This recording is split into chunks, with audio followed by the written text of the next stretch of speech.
Brought to you by V Guard. आपल्यासोबत बोलण्यासाठी भाजप नेते नितेश राणे जे आहेत सर टीव्हीमध्ये आपलं स्वागत। आपण आज धारावी आणि चेंबूर विधानसभा दौरा करताय, पदवीधर मतदारांसोबत चर्चाही केली, काय सांगता?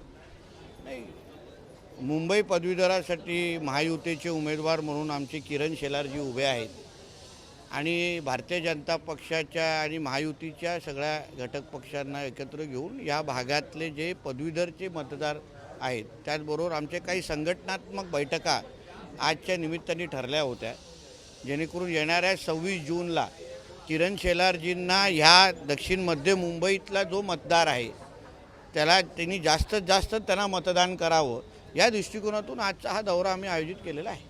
मुंबई पदवीधर संदर्भातच काल ठाकरे गटाचे अनिल परबांनी मोठा आरोप केलेला होता। ते म्हणताय की आमची जे नोंदणी होती ते मुद्दाम रद्द करण्यात आलेली आहे, ठरवून अनेक नावं काढण्यात आले, काय सांगाले आरोपावर कसं पाहता? जे आपण पेरतो तेच उगवतो, ह्याच अनिल परबांनी मुंबईचे वॉर्ड जेव्हा महाविकास आघाडीची सत्ता होती ना, भाइयों बहनों, उनके राज में पावर रहे अनस्टेबल और हम रखे सब स्मूथ और स्टेबल।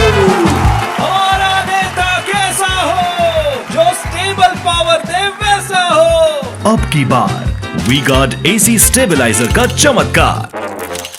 अदला बदला करून बाउंड्री बदलून चिटिंग करून ती निवडणूक जिंकण्याचा तयारी केलेली। आम्ही कोर्टात गेलो, कोर्टाला विश्वास दिला की ह्या पद्धतीने चुकीच्या गोष्टी चालू आहेत आणि म्हणून पहिल्यासारखं सगळ्या वॉर्ड आलेले आहेत, म्हणून त्यांनी शेमड्या मुलासारखा आता रडण्याचा त्याला अधिकारच नाही आहे। तो किंवा त्याचा उद्धव ठाकरे आयुष्यात फक्त कॉपी करूनच पास होणारे हे लोक ग्रॅज्युएट आहेत, म्हणून हे लोकांनी दुसऱ्यांना ज्ञान देऊ नये। आता युद्धात उतरलात, आता प्रामाणिक पद्धतीने लढा। तुम्हाला जेवढ्या मतदारसंघामध्ये जे काय तुम्ही फिरताय ते जेवढा प्रतिसाद भेटतो तेवढं मतदान भेटणार आहे, पण ग्रॅज्युएट मतदारांनी पण ठरवावं की मातोश्रीचा भांडी घासणारा कारकून आमदार म्हणून पाहिजे ग्रॅज्युएट कॉन्स्टिट्युएन्सीचा, की अभ्यासू आणि मुंबईच्या प्रश्नांचा जाण असणारा सुशिक्षित असे आमचे किरण शेलार पाहिजे, हे ग्रॅज्युएटच्या मतदारांनी ठरवावं। उनका बैकअप सिर्फ कल तक और हमारा चांद तक। हमारा नेता कैसा हो जो नॉन स्टॉप बैकअप दे वैसा हो। अब की बार वी गार्ड इन्वर्टर बैटरी का चमत्कार। आणि जर दुसरीकडे पाहायला गेलं तर आता मराठा आणि ओबीसी आरक्षणाचा वाद आता पाहायला मिळतोय, कारण की आता शिष्टमंडळ हो दुसरा प्रश्न तरी आपण शिष्टमंडळ ठीक आहे। आणि आता कशा पद्धतीने पुढचा प्रचार चालणार आहे, काही दिवस उरले याबद्दल असं नाही, 4 दिवस अजून आहेत।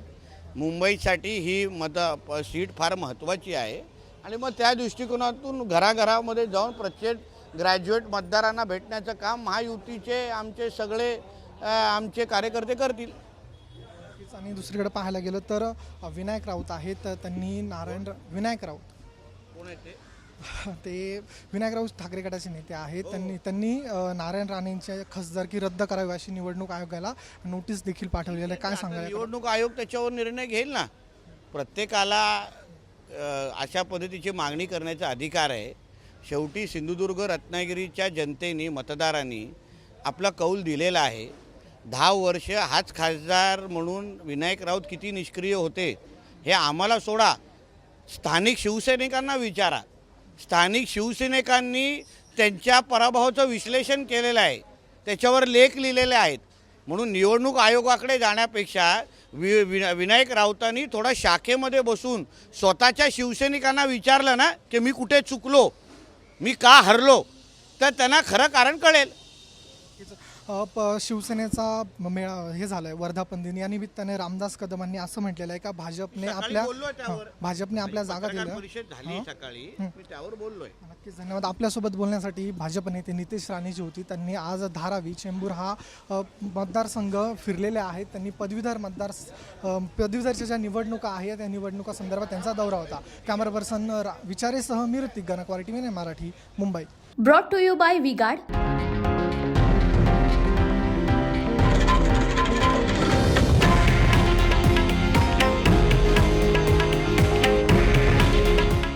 आहे देशातील नंबर 1 न्यूज नेटवर्क आणि आपण पाहत आहात TV9 मराठी.